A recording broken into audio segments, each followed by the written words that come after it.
Good evening and welcome back to a nice drop of port. It is great to be back. It is great, of course, to be top of the league again. It's great to have a derby victory on the weekend. And it's just great to be part of this story, which is unfolding here in Auckland, New Zealand. A team that didn't exist 5-6 months ago is top of the league and just smashing it up. Fourth favourites for the A-League now.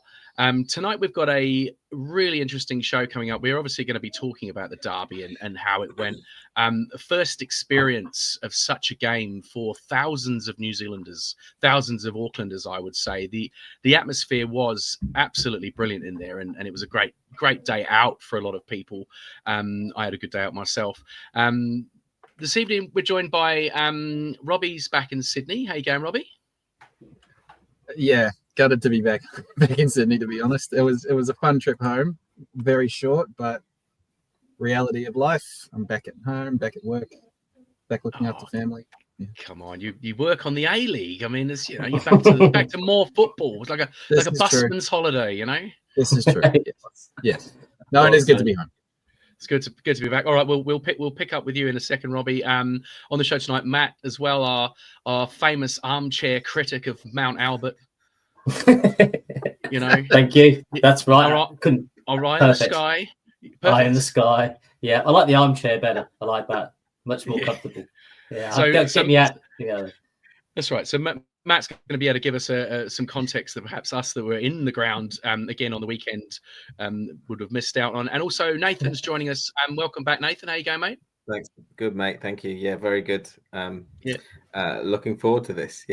Yeah, Nathan, season ticket holder down at Mount Smart for the Auckland FC season. So going to be giving us a little bit of commentary as we go. All right, I think we'll start tonight with Robbie because Robbie, came back. You came back for the trip. Yes. Your first Auckland FC game in total, right? Yeah, live. Yeah, I mean, what was it? In person? Yes. In person, yeah. Obviously, you've seen them. I worked on the MacArthur Unite round game. Yeah. But yes, first Auckland experience in person. And what did you make of the experience? I loved it. So my favourite ever sporting moment is 09, the All Whites Bahrain game. That is, as far as a moment, that's my number one. As far as atmosphere goes, Saturday surpassed that. Just in terms of overall crowd experience, the noise from minute 1 to minute 90 plus, it didn't stop.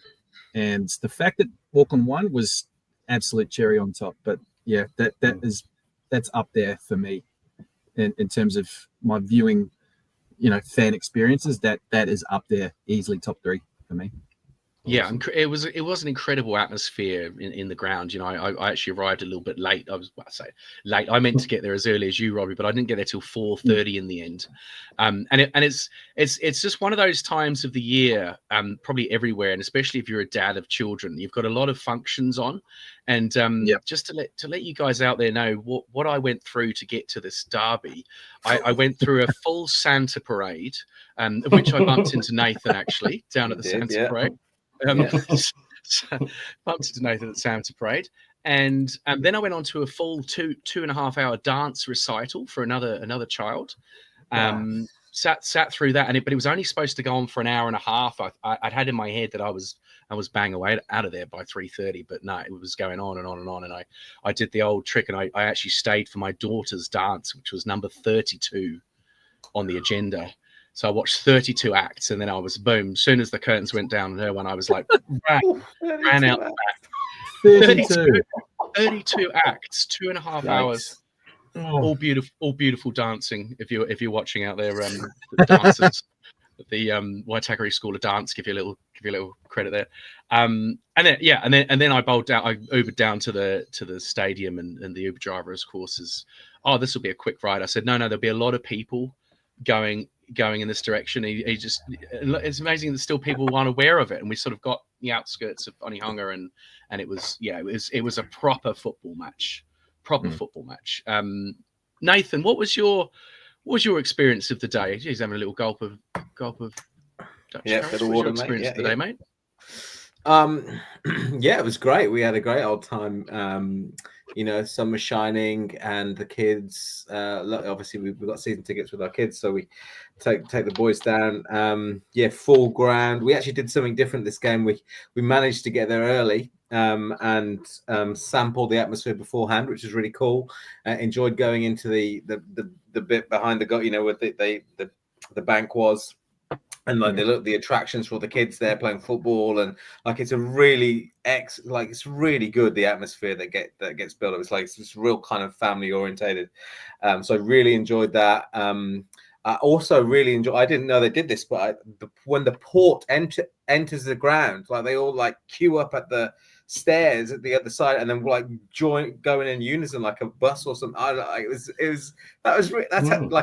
It's a little bit weird, but it's cool. And like it adds to the experience. Like here come the big dogs, like or whatever you want to call, however you want to frame it. So I know you're in that, Dale, but yeah, I thought that was great. So right from the start, we had a great time, and obviously, I thought this game more than any other game in terms of the crowd outside of the port picking up on the chanting and the songs was really good. Like there was a lot of interaction, certainly in the East End where I am.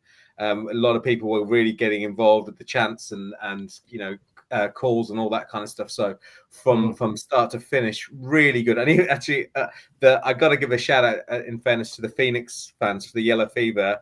They did a good job. Like they really made that kind of banter kind of stuff back and forth. Like their flag, they're those flags up, didn't they? I can't remember what it was. Yeah. The City of Fails. But it was classic. Yeah. It was absolutely, it's real good, really ironic, right? So good, really good fan perspective. Great, yeah, and you're right. We're probably witnessing a bit of a first, really, to have two sets of New Zealand football fans kind of chanting back and forth. I mean, I wasn't down in Wellington, but I don't think it had that same vibe. And but with the port end there, right next to the Yellow Fever up in the top stand, it really felt quite good. Like I mean. Even at one point, all the one set of supporters looked at the other set of supporters and started doing hand gestures. It was a proper wave. Something like that with the hand. Wrong finger, Nathan. I think. But yes. it was moving side to side. It was just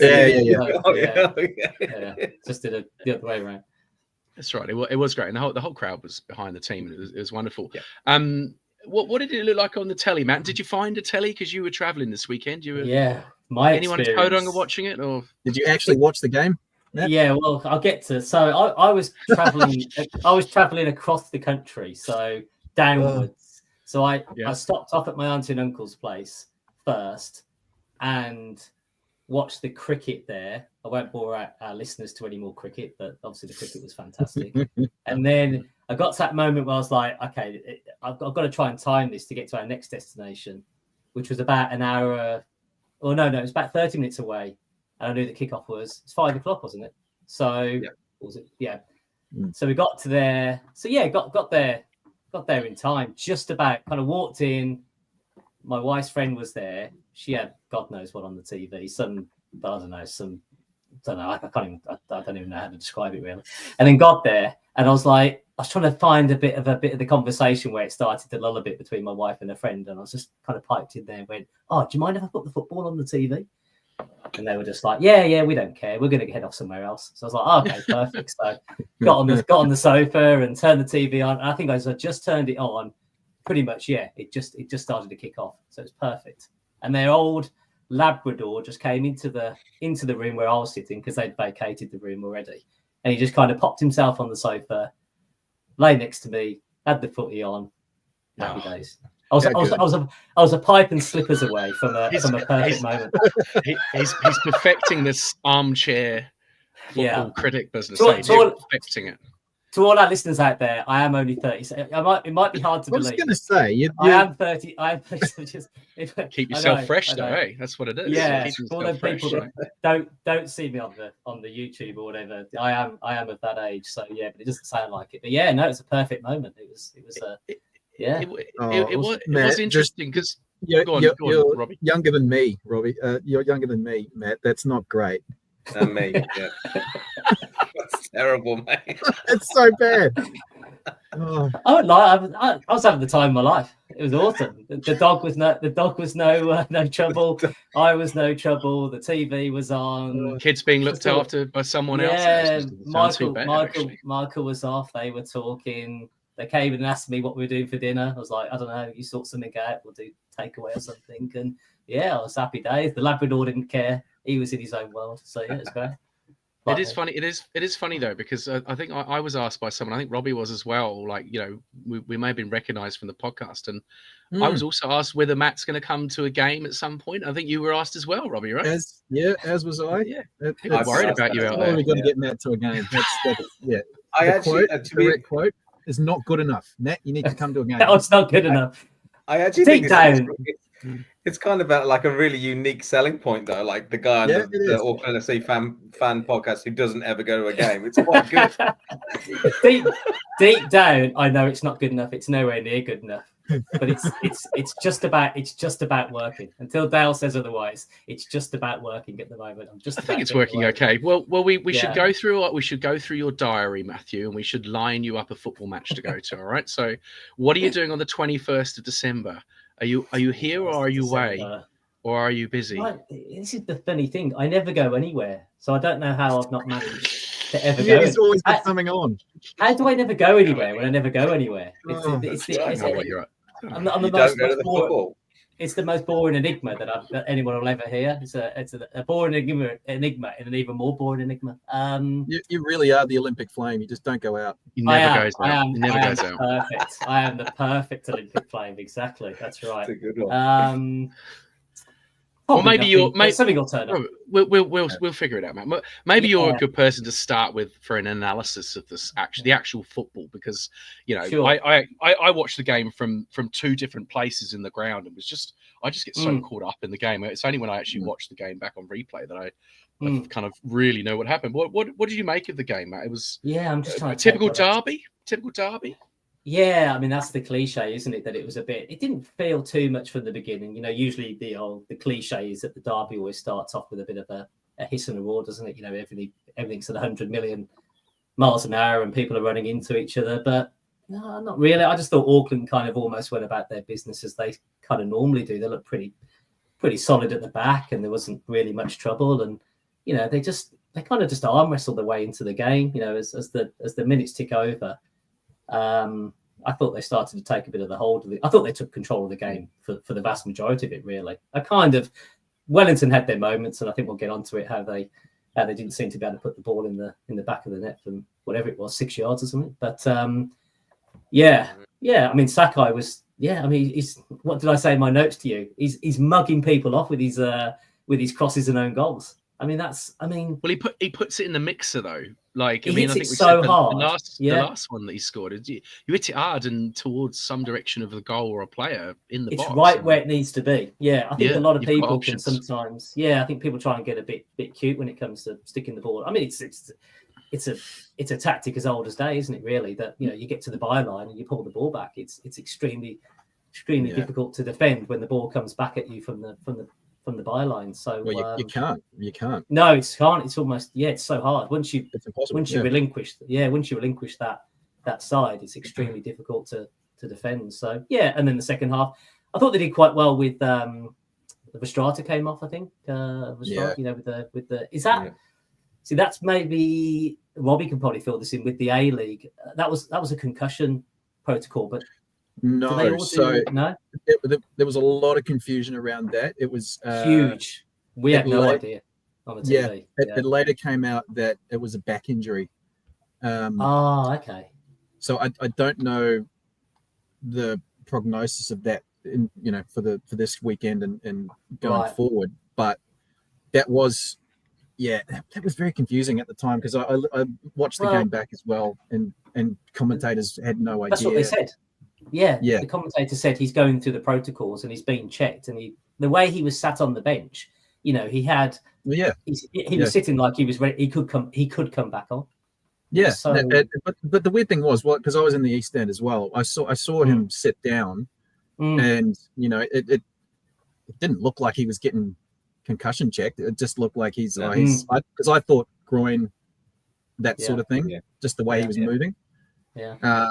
He's a doubt for the next game, though, isn't he? Yeah. Well, if it is a back, so. That's not something you can shake off necessarily in a week's time. Maybe we might miss him. We might miss him in the middle. Yeah, well, that's what I was going to mention. Yeah, who comes? I thought Rogerson. Is it Rogerson? I think came on for him. I thought he did particularly. Harrison. He did particularly well when he came. He did a very good job. And he had a good game. Yeah, traditionally been his role with Auckland City playing in the domestic comp. He plays as that kind of holder. Yeah, which is why I thought he would struggle for game time coming into the season, to be honest. But he held his own really well, I thought. Yeah, it's encouraging, isn't it? Yeah, I mean, they're not going to be able to play the same 11 over and over again. Things are going to happen, aren't they? So that's quite a bright point. But and then obviously the game kicked on, and the second goal, and Wellington kind of pulled one back. But second half was a bit of a, I don't know. The second half kind of passed me by quite quickly. Actually, I felt. Can't think too much. I think you're right. It was a bit of an arm wrestle, which Auckland, they did get there in the end. I think you're right. It was slowly built into some good Auckland sort of domination of the game, really. Yeah. They didn't look in trouble at any point. Even when Barbarouses scored the late goal, they we're getting ahead of ourselves a bit. But let's bring Nathan in. What did you make of the second half and how Auckland kind of like held that 1-0 win? They didn't seem bothered whether they were going to get another one or not, really, but we got one and. Yeah, and I think that's one of the I've jotted down some things about my overall thoughts on the game, and I did think that in totality it was the most complete performance so far that the team have done. Before it was good defense, not really happening in midfield up front, but on Saturday they were good in midfield, even when Harrison had to come on, and they looked threatening going forward. I thought. With being solid at the back, and with that, I think I got to give a shout out to Hall. He's been, I think, absolutely immense at the back. He's really, really impressing me. Like, I know he hasn't scored any goals or anything, but he holds that back line together for me, and he's so fast, so strong, so reads the game so well. Huge credit to him. But I think the second half was really interesting because they're 1-0 up. And you get to the 69th minute, and what seems to happen now is that around that point of a game, if they're winning, Corica puts Tommy Smith on, right? And he puts him on as a third centre half, right? And I know that what that does is predominantly to shore up the defence, but I don't think that they were under any pressure. It was weird to me. It was a strange thing to do with 20 minutes to go. They weren't under any pressure, and I know they scored straight after. He came on. They scored straight away, didn't they? Yeah. That's right. But I think that's, to me, it's a little bit of a kind of worrying thing, because I think, okay, if 5 minutes to go you're 1-0 up, or 7 minutes to go you're 1-0 up, and you're defending with your lives, you whack the third on. But what it kind of did. And you guys can disagree with me if you like, but to me, what happened was, because we had that third centre half on, the space in the middle became a little bit more open for Phoenix, and the goal came almost as a result of them being able to run through the middle a little bit more, and Barbarouses kind of breaking through without the pressure that had been on him. So I kind of think, I think it was a solid win, and like I say, best performance so far. But I'm a little bit worried about that, because if you're comfortable in a game and you're doing it, what are you going to do when are you going to put a third centre half on after 47 minutes if you're 1-0 up and you're struggling a little bit? Do you know what I mean? It's a bit of I don't know. Disagree with me if you like, but that's kind of at the time I thought it was weird. I mean, the only I don't even know if it's a counter argument to that. It's maybe at that point of the game you're bringing on Tommy Smith as the experienced head to kind of finish the game. Like, he's known as the closer. And he does have the ability. Both him and Peinecker can play as a holding midfielder as well. See, I'm of the same mind as well. Like, it's a slight concern that they're bringing on another centre back, because then that makes it a defensive back five.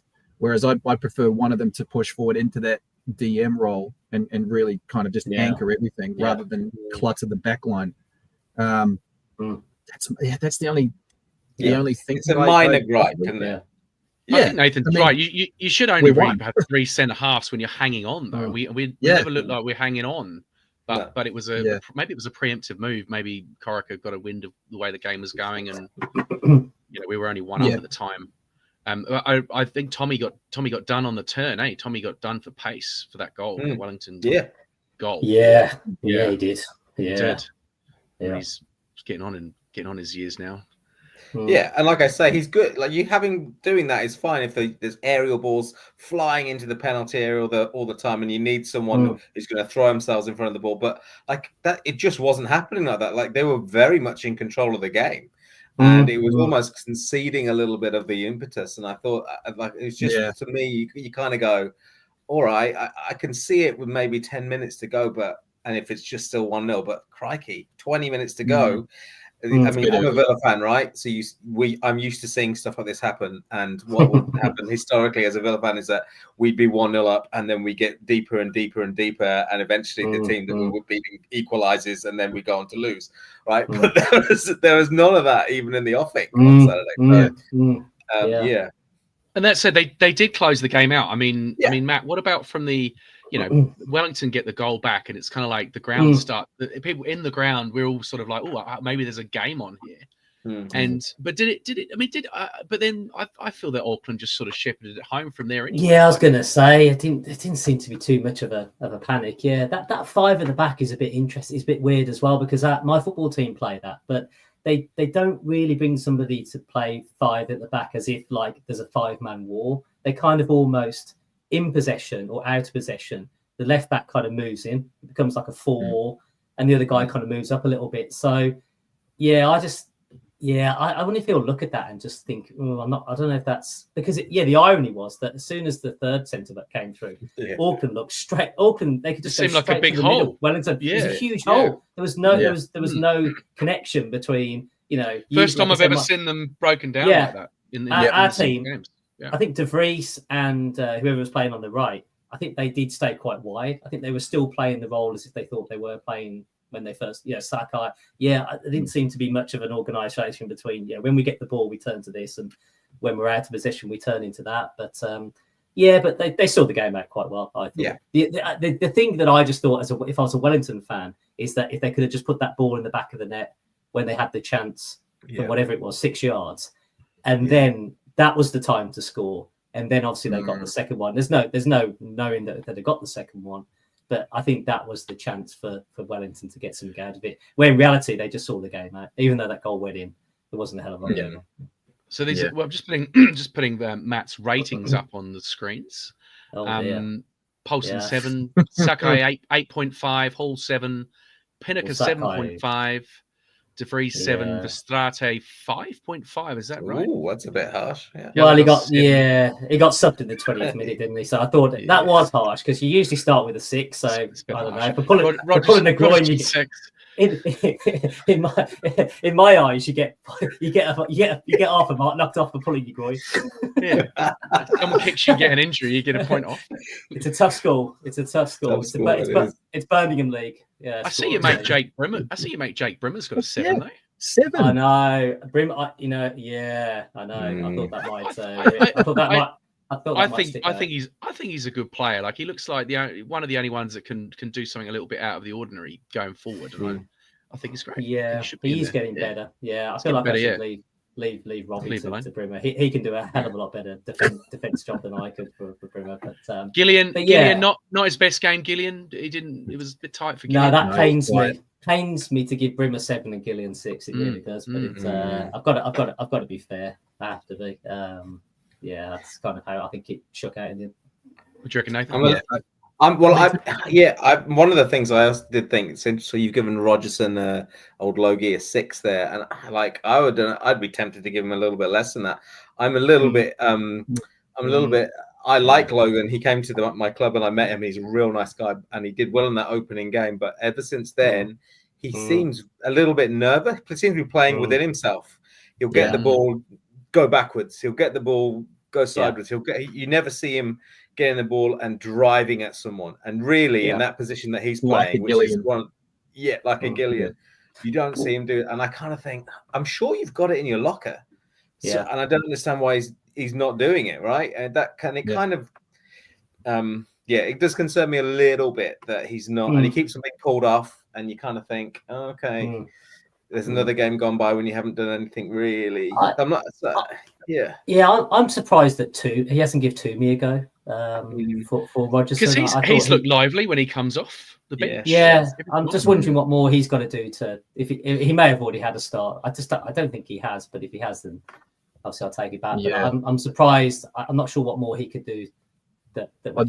He's predominantly come on the left side in place of Gillian, so I don't know if it needs someone who's more closer to the ground if he can play on the right or not. Moreno, but I certainly hope Rogerson kind of finds it, because you can see there's something there. Well, he scored the first goal first week, wasn't it? The late the back post. I mean, a beautiful run. So he's got positioning sense. Sure. And he's good tech. You can see he's got good technique, and he's got good skill about him. It just he gets the ball and then he just doesn't seem to want to drive with it or go racing, like take a player on. He kind of just will check and come back and keep possession. And you just think in the wide positions where you've got to create. You'd expect Gillian to get on the ball and whack it, use his pace, right, and go around whoever. Rogerson doesn't really have that pace, so you're kind of like, okay, do something. And Well, just quickly, I'll jump in. There's a couple of comments coming through on the YouTube, and keep sending them through, guys. Danny Ledger, I think Logan will do more damage off the bench, confident against tired fullbacks. And then Angelo Tyro, Joey Champness. What is the story with him? I don't even know. I heard him talk about early season and then didn't hear about him.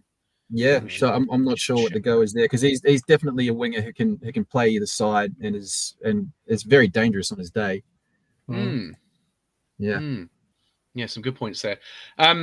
Look, I've got some, we've got some facts and figures. Records have been broken again. I'm just gonna run through a couple of them real quick, okay? So as we know, Auckland won all 6 games, making them the most successful new team in Australian football history.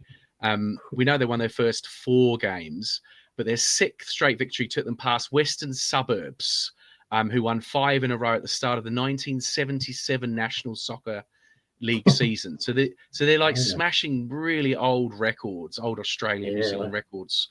Incredible start. As we know, 532 minutes for Auckland to concede their first goal, which is an Australian football record. Auckland claiming, as we talked about before, the highest attendance regular season, 26,253. Little bit of confusion about that, because it was just one more than Wellington had for the extra 5 weeks before. It's very convenient, but we hold the record.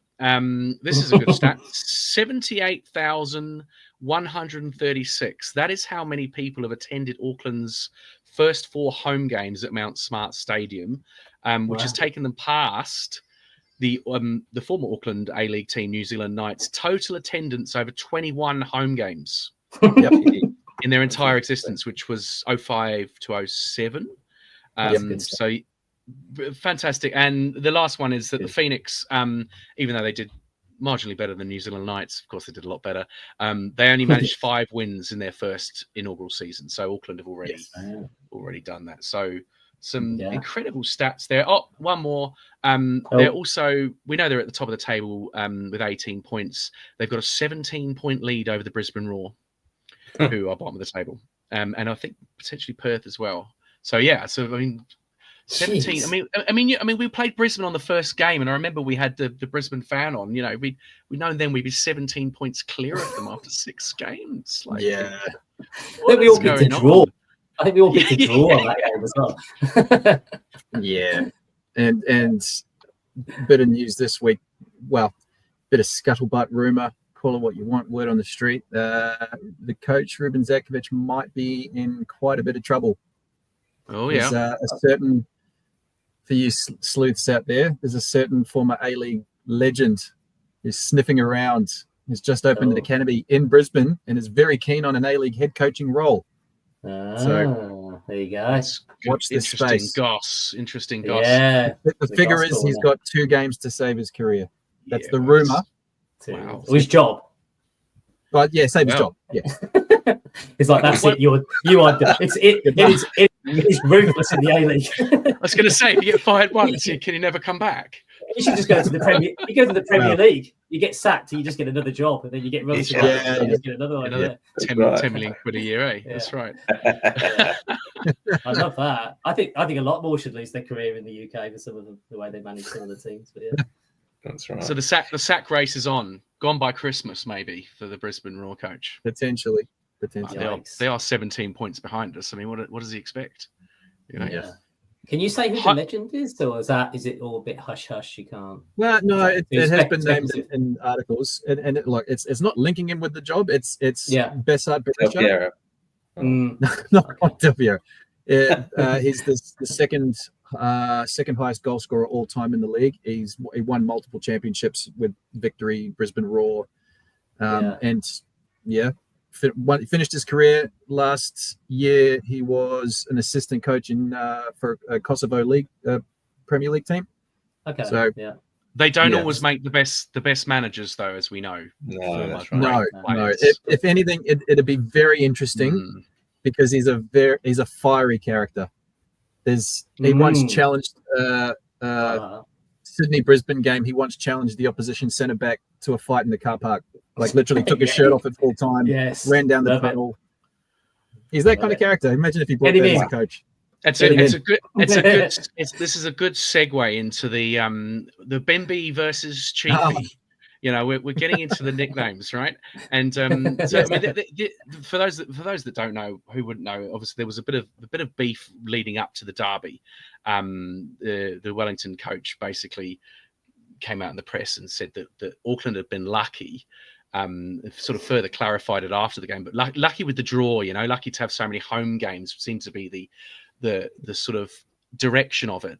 And that didn't go down well with Corica and the Auckland staff and players. And I understand he did the old classic thing, like slap the quote on the dressing room wall, you know, to wind them right up.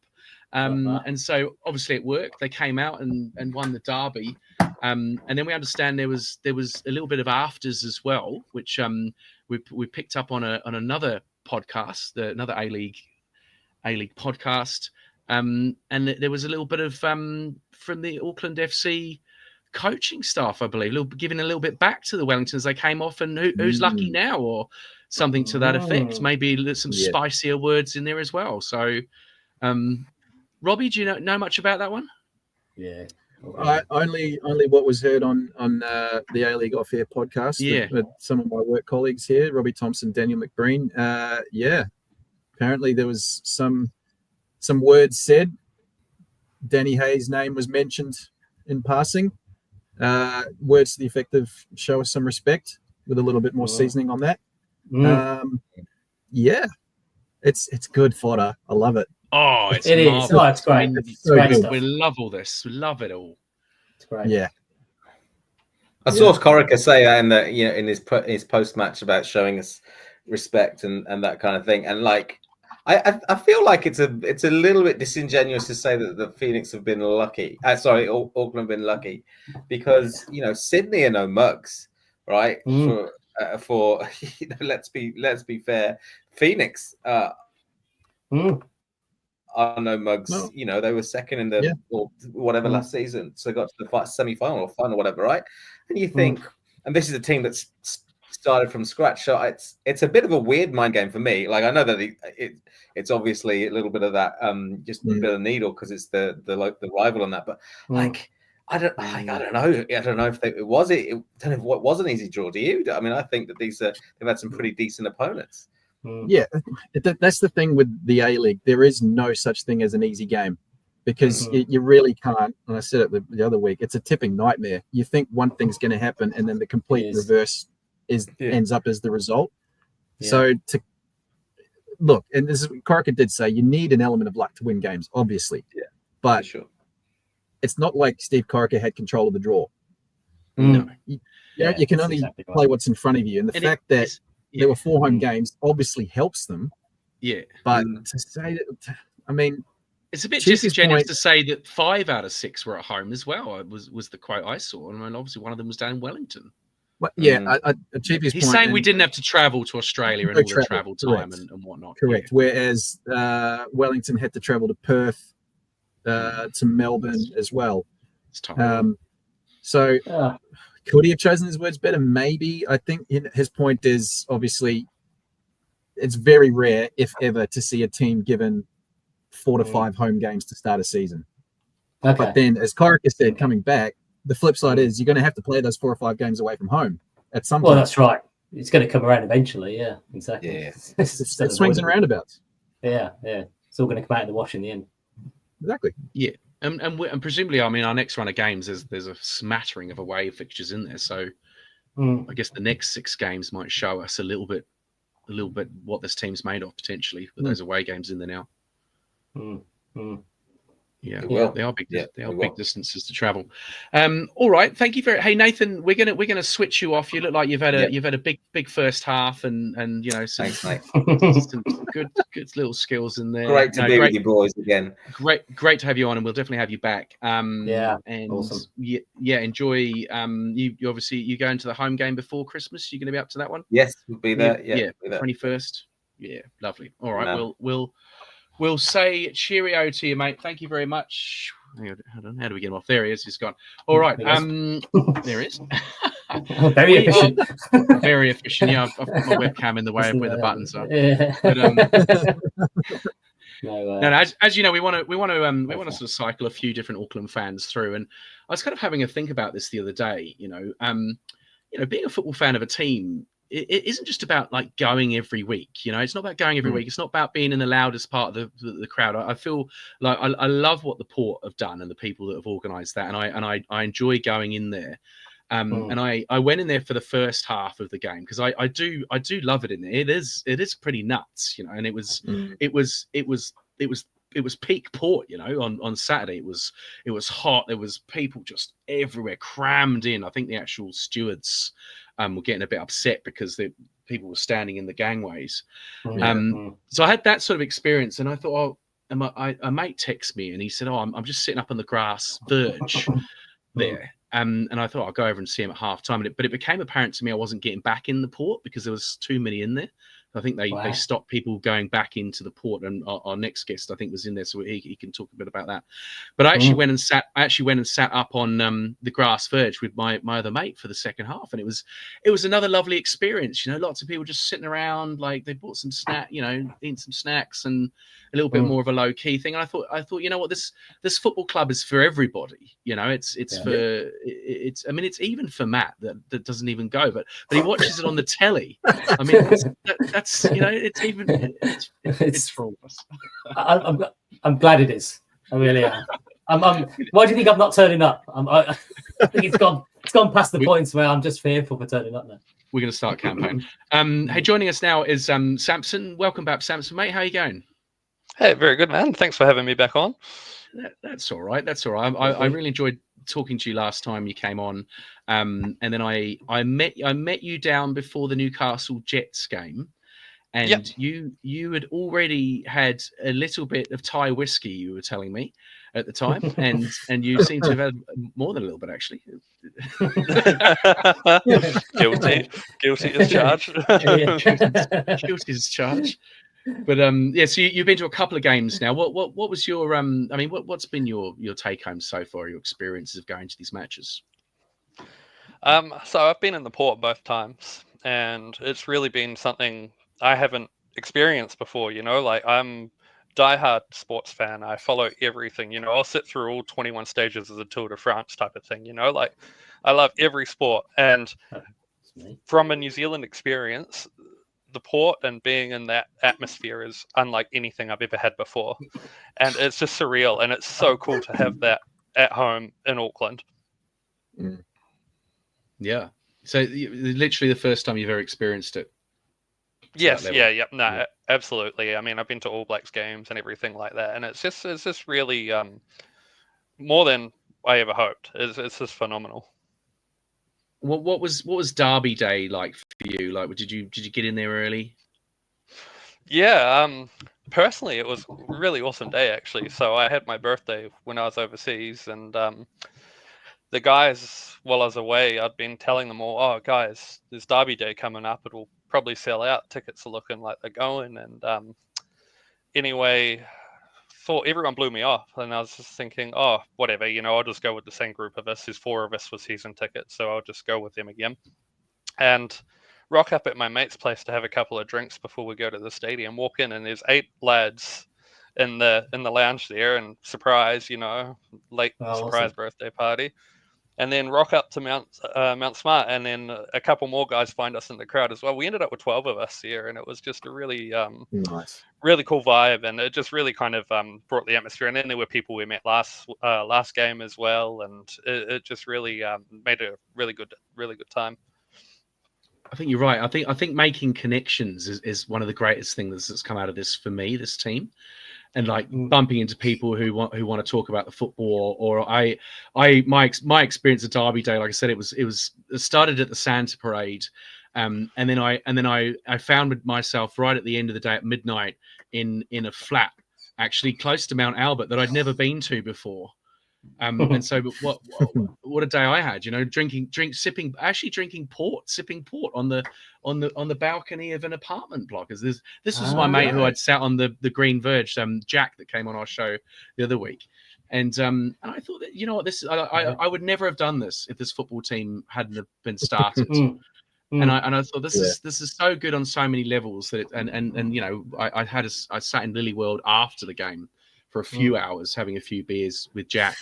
And I know it was a real outing, Robbie. I tell you, I called Robbie, and Robbie's like in the car often. I was like, Robbie, I'm in Lily World. I'm digging in here. Yeah, the funniest thing was because I was with my mate Sam, and his daughter was in the back seat, and we were having this conversation, and then when you hung up, the kid behind me was like, he swore. I think he's drunk. It's been in Lily World too long. Yeah. No, I'm gutted I missed you at Lily World. I was hoping to, but obviously with kids. Next time. No, I met an old Labrador. You just sat with an old dog on a sofa. I met an old dog that just needed a bit of company. I needed a bit of company. Bringing there are a few of those at the game as well. And animals together. Dogs together as well. Yeah. I'd say your stories are beating the crap out of my old Labrador story. Maybe it's live. You can't even cut it out. I'd have lied about something more interesting, but I know your stories were going to be as good as they are. Yeah, but it's great, Matt. We'll get you down there. Don't worry. We'll get you down there. Yeah, I'll bring the Labrador. Yeah, that's right. So what do you make of the game, Samson? I mean, you're in the port again. Were you in there for the whole time? Because I was just saying before, at halftime I left, and I don't think people were getting back in. It was quite raucous in there this week, huh? Yeah, no, I stayed the whole time. I had some mates go out and do the booze run for all of us, so then they got back in no problem as well. So, but it was definitely shoulder to shoulder, and I guess from that we've seen a bit of the talk this week about the port. Is it possible to expand across base 21, base 23 as well? And because that was just insane how close it was. I've got bruises on the back of both my calf muscles from being pushed into the seats behind me. So, yeah, I do think, and this isn't the club or the stadium's fault at all. I mean, I think there were more people in that bay than there should have been, and I think they're probably going to look at that. And it is. I mean, we won't get too much into it because people can sit and stand wherever they want down there, and you get your ticket. But it's kind of like I think a lot of people have a ticket for the port, and then there's like too many in there. Like they don't want to sit down; they want to stand. So I think they are going to have to designate a couple of bays for standing, probably going forward, especially for the Derby days. Yeah. Well, even if they eventually look at, I don't know how. I can't remember how long Auckland FC are at Mount Smart for. I think it was 3, possibly longer initially.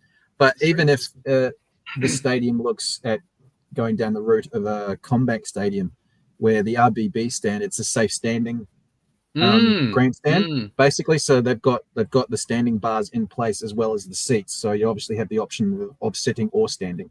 Maybe that's an option for the club to look at with the stadium potentially. 5 years. Woodward Games is saying on YouTube, 5 years we're at Mount Smart. 5 years. It's a long time. Whether that's something that's worth looking into, because then you kind of negate that issue to an extent. I suppose.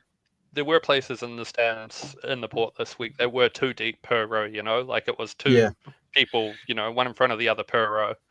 It is a problem with the seats in there, like you say. There could be some accidents happening in there, but I mean, I think did you see any drama in there, Samson? Was everyone sort of safe enough in there? Yeah, there was a bit of a scuffle at half time. Nothing over the top though. People moved away and everyone kind of dealt it. We all support the same team at the end of the day, so yeah. But otherwise, like mostly, like 99% of the people are there for a good time. There's 1% of the people that'll, and that's just in life in general. That's life, exactly. Yeah. That's right. Yeah. Absolutely. All right. Well, let's have a little chat about the next game. We've got Melbourne City coming up. They goodness, what do we know about them? They play in Manchester City colours and are owned by the same outfit that owns Manchester City. One much like ourselves, I guess, with Bournemouth. Robbie, what do we know about Manchester City? What do we know about Melbourne? Don't talk about them. What do we know about Melbourne City? Please don't. Well, they're a team that have been a little hot and cold up to this point, but worryingly, having seen the last couple of games, they are coming into some form. Where are they? Sitting 4th at the moment, so 4 wins on the season so far. All of them have actually, quite ironically, have come away from home. So they haven't actually won a home game this year. Yeah. Which bodes well for us. So both home games this season, they lost the derby to Victory 3-1 and then went down to the Wanderers 2-0, and they were their 2 worst performances of the season so far. Interesting team. They've promoted a lot of youth over the past couple of seasons. I think it's 10 to about a dozen young kids have stepped into the senior squad, and the majority of them, I think there's maybe 1 or 2 that are long-term injuries, but the bulk of them are regulars in the matchday squads now. So good. The academies come through. They've got their mix of overseas players right as well. There are a couple of clubs that are struggling with that in Perth and Brisbane who haven't, for whatever reason, their imports haven't quite hit the mark, but Melbourne Cities have. Last weekend against Brisbane, Andreas Kuhn, an Austrian defensive midfielder, and an Israeli forward by the name of Jonathan Cohen.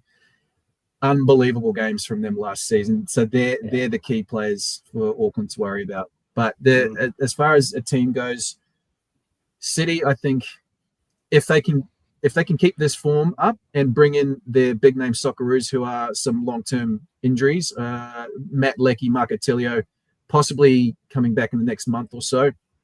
Andrew Naboot's done for the season, I think, with his knee. But if they can get a full healthy squad, they are a dangerous team. Is this going to be our biggest test yet? I mean, obviously we did play Sydney, but it was at home. This sounds like the biggest test yet, right? Yeah, definitely. It's because they're traveling, they're hitting Australia. Chiefy will like that. Chiefy will like that. The caveat to seems to have a lot to say about our schedule. Yes. The funny thing is because they have travelled, but they played at a neutral venue, so the home team wasn't even at home. True. So I don't know how much weight you give that, but this is definitely their biggest test now, having to travel to Melbourne, which traditionally the Kiwi teams don't do well in. I was looking it up before. So Wellington, when they've played Melbourne City at Amy Park, they've only won once, and that was back in 2013. That's over the span of, 19 games. Against Melbourne Victory, they've only won 3 times at Amy Park. The last one was 2015. So it's not a great travel ground for New Zealand teams. Auckland, obviously, this is the first time, but it's a tough place to travel and it's a tough place to win. Yeah. Big crowd? Yeah, that's what I was going to ask about the crowd. Not really. City. Not really. Not really. Victory have the bigger set of fans. They're the more established team in Melbourne. Yeah. City, when they're doing well, they can get a few more people, but traditionally they're sort of less than 10,000 to games. Yeah. All right. What do you reckon, Matt, about our Auckland team going across there? Then, I mean, how do you think they're going to fare? Yeah, I think I wasn't quite sure at first, but now the way Robbie's talked about it, I think I think it's going to be pretty tough. Yeah, Melbourne City, they're always the team they're the team that stand out for me a little bit. I think it's because of that Man City connection. The connection, yeah, they look the same. But then when Robbie continued with the Melbourne victory, because I think I actually when I was backpacking, I think I actually went to go and see Melbourne victory. And is it Marvel Stadium? I think they played.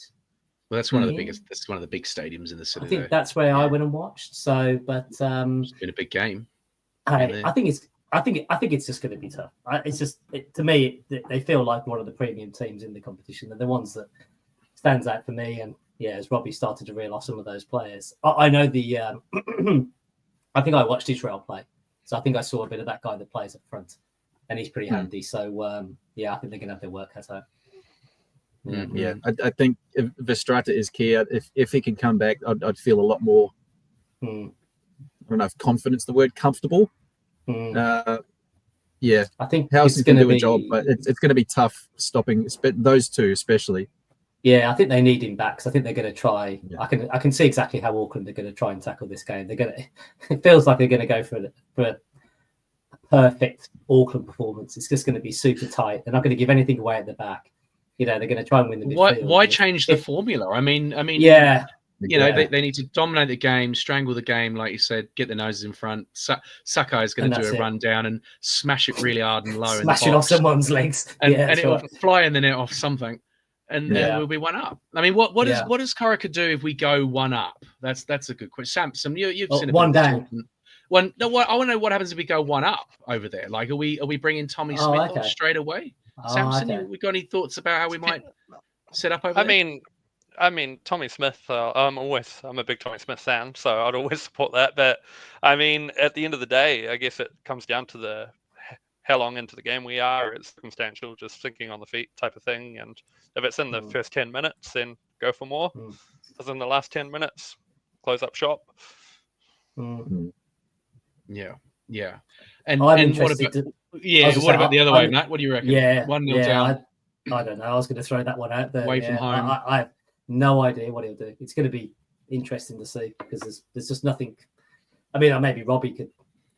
We've not gone one down yet, so it's hard to know how these. But Steve Corica's been at somewhere else, hasn't he? So maybe he has a certain kind of pattern that he likes to maybe revert to. But essentially, you just got to think on the feet, really, haven't you? You've got to look at the players you've got and who you've got out there and what you can exploit. And can he pull a game around? Can he rescue a game from 1-0 down? That'll be interesting to see if he can do it.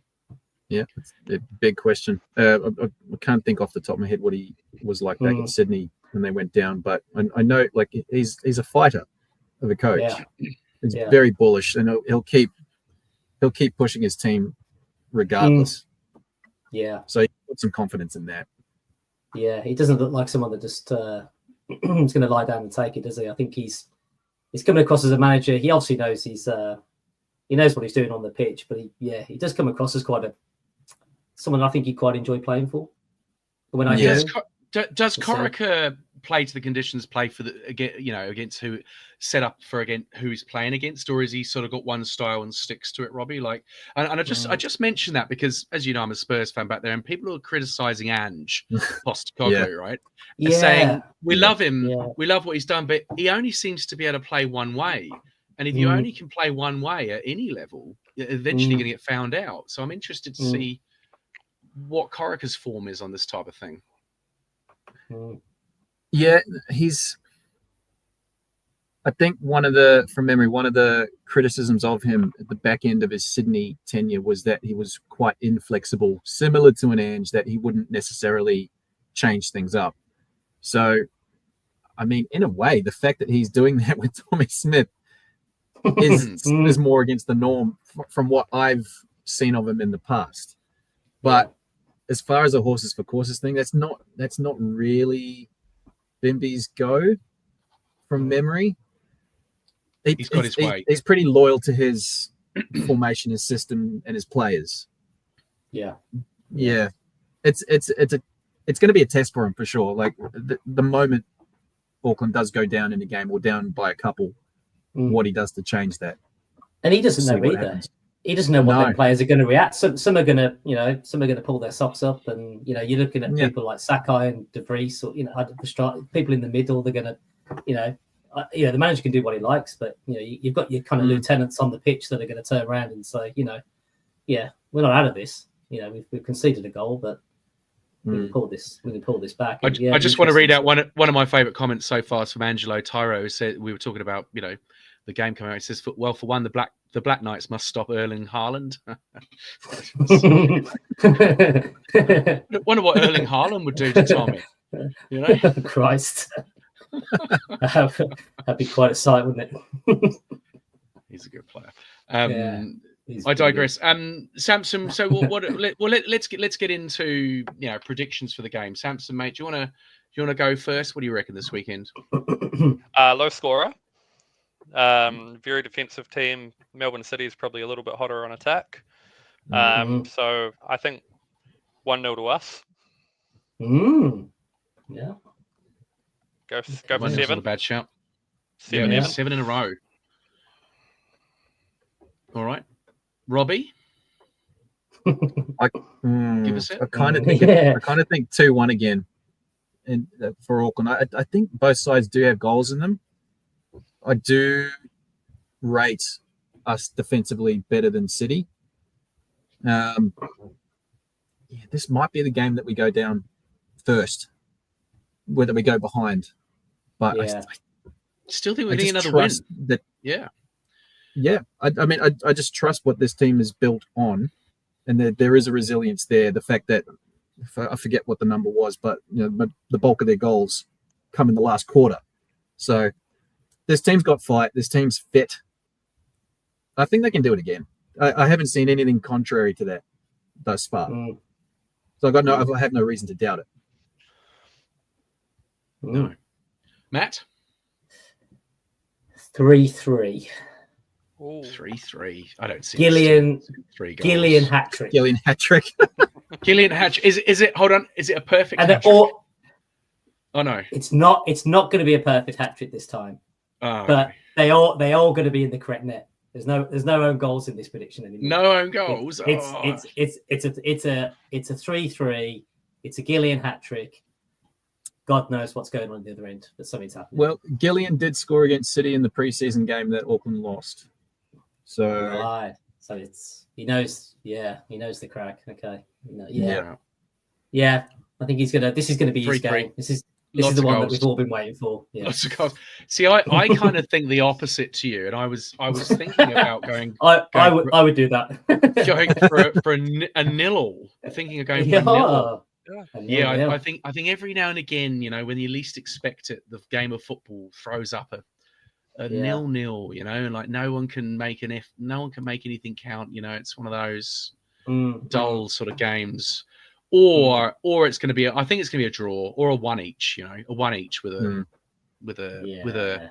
I'd like to see in Auckland. I'd like to see what happens when they go a goal down. And I think if they go a goal down, I think they will have the mettle to pull something out of the bag, and that would. I think we did a 1-1, it'd almost be like a win. If you went 1-0 down away from home, battled your way back. Like I said, traditionally not a great place for Kiwi teams. And question on the chat from Woodward Games to us: what would you do if the team were down a goal? I'd take Brimmer off. And first move. He's obviously done nothing. We need to get Jakey on the show. Even though he has been by far the best player on the pitch, he's off. he's just been pulled off.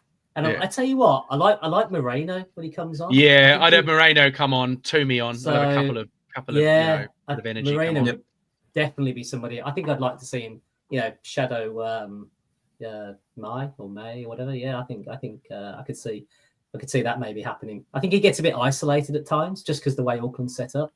So I think if they went 1-0 down, I think they definitely have somebody supporting him a little bit. Yeah. It's one of those when the game of football's like being played out, it's so quick and frenetic. Like it's not really so much what you do; it's what the opposition are doing as well. And Yeah, I think just mettle and heart and kind of we might have to see this Auckland team battle out a couple of results somewhere along the line. That'll be interesting to see. Yeah. Something along those lines, I think it's been alluded to from the team is the port and the fans. You know, we're the 12th man as well, and there will be times where we go down, and there will be times we're not going to win every game. You know, there will be a loss one day, and we just need to keep behind them. You know, you just keep the crowds coming, keep the noise going. We're 1-0 down, keep singing, keep chanting, just get really behind the lads, and I think that's an important role of us as fans as well. Totally. Well said. Absolutely, and I think people say, "Oh, Aucklanders are fickle," but these are football fans, you know, and I think you know that is part of it. Taking the defeats, taking the different results, you know. Not, I mean, to be honest, my favourite game has actually been when we beat the Newcastle Jets, because it was absolutely pissing down with rain in that ground. Yeah. And you know what, like people were just still going, you know, and I thought actually, yeah, this is going to be all right, you know, like if we can take being drenched for 3 hours, we can take a dodgy result, you know. Yeah, which and to be fair to the club as well, like what they've been able to do in and around the game itself to make going to Mount Smart worthwhile, regardless of weather, regardless of result. If you have a good time, you're going to go back. So yeah, you know. I think the key difference with this Auckland crowd compared to previous or even other codes is that this crowd is engaged with the club, and you know what the club puts out on social media, what they do, you know, that it doesn't even go on social media, like visiting clubs, doing all those sorts of things. It means that they're connecting with the fans, and that's the key thing. Yeah. Well, that's why Nathan, that was on before, that's why he bought a season ticket, because they just came down to the local Te Aratu club, and I think he was thinking about buying 1 or 2 tickets, and then he sort of had a few beers, and I was going to say he had some lemonades involved.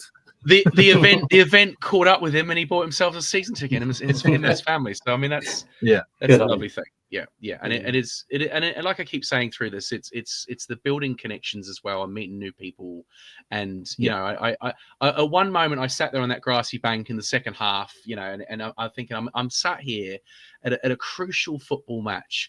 There's 26,000 other people in here. Like, what would all these people be doing if we didn't have this football team now? You know, people are starting to build their lives around it. Well, Matt's building his life around it as well. You know, he's got, you know, it's on a Thursday night for the podcast. For the podcast, you know. Yeah. But we're going to start a campaign. Get Matt to the football. Get Matt to the wedding on time. I think, you know, we'd try and get save Matt traction. Save Matt from the couch.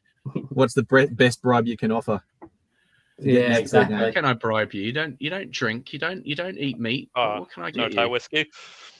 Thai whiskey. You've had Thai whiskey though, eh, Matthew? Matt, you've had Thai whiskey.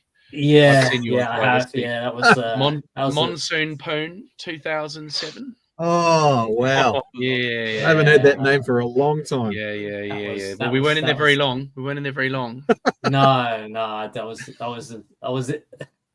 I was escorted out as fast as I was allowed to go in. I think I left faster than I definitely came in. That's for sure. Yeah. I'm sure that was Thai whiskey we've been drinking. Yeah, they were the days. They were the days. That's why I stay in. I've got a lot of suspended sentences in a lot of places. I have to be careful. Thank goodness for the smartphone. It can alert you now. You can kind of put a little ring around places, and it can just alert you in your pocket. You are entering within a half-mile radius of Monsoon Poon. So is that why you haven't been in Mount Smart? Yeah, exactly. That's right. Well, it's just a litany of excuses. It's just a little one on the list. Yeah, that's right. It's going to come down. I'd love if you came down and you're on the Jumbotron eventually, Matt, you know, when the cameras pick someone out and you're like... and the whole crowd cheers.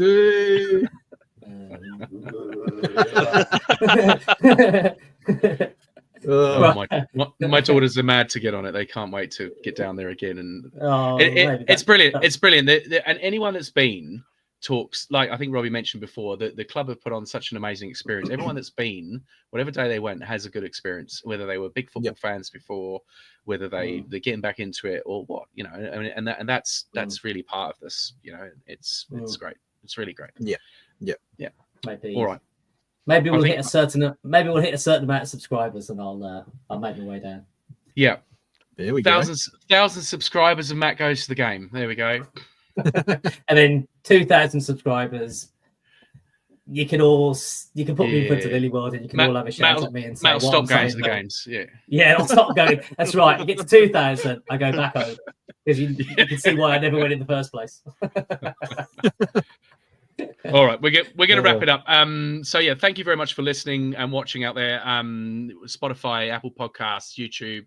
Please do subscribe. Please do give us a like.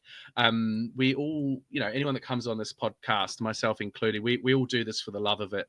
We're driven by a passion for football. We're tied by the city Auckland, and we're along for the ride. So it's been, from my point of view, it's been wonderful to start this podcast and be joined by so many other football lovers, and also the fact that I'm talking to people out and about, and they're kind of like they're behind the team, behind the podcast and everything. So it's great.